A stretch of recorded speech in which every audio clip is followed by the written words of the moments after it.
la date m'enquiquine pas, hein, ben voilà. Elle est constitutionnelle. La problématique demeure. On dit les gens se sont entendus en 2024, mais dans le code électoral, ça y est, M. Guillaume Bateau le disait tout à l'heure, quand on doit changer, il faut adapter.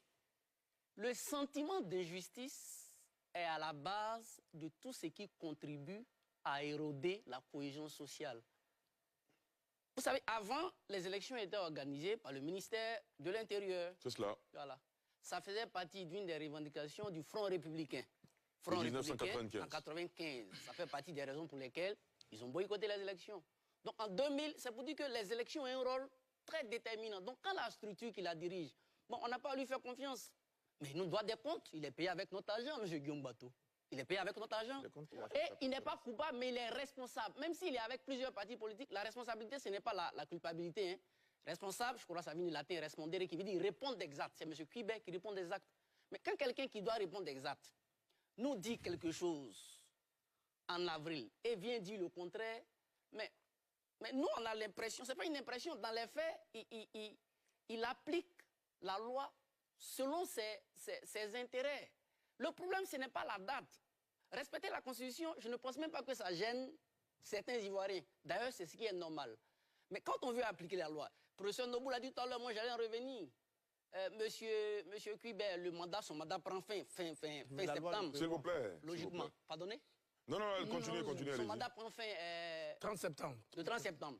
Mais je pense qu'il y a une modification qui a eu en 2022, je crois bien, qui lui permet de continuer. Il a rappelé... En 2023. Voilà, mais il a rappelé... Mais c'est la loi, non? Professeur Banga, s'il vous plaît. Il a rappelé, et ça c'est bien beau, c'est la loi. Voilà.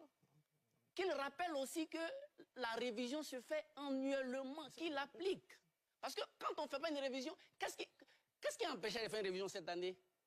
Rien. Et quand vous êtes dans un processus, on nous dit les partis politiques, en 2024, on dit, mais ces mêmes partis politiques en 2025 disent de faire la loi. Si on veut avoir une élection sans bruit, mais qu'est-ce que ça nous coûte de prendre des mesures pour ne pas que demain? Parce que quand il y a un contentieux sur l'appareil qui est intéressant, il faut faire. La RLE a été souhaitée. Je pense que les partis politiques l'ont souhaité.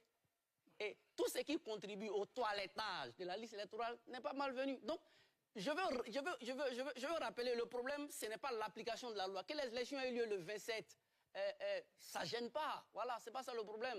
Mais il ne faudrait pas qu'on cherche à appliquer la loi quand ça nous arrange et vouloir trouver des artifices ou des narratifs juridiques. C'est ce que je veux dire en fait. Sinon, moi, que les élections aient lieu le 27 ou pas, bon, moi je ne suis pas candidat comme Guillaume Bateau, donc moi j'ai pas d'impression en tant que tel. Guillaume n'allait pas faire de campagne sur ce plan.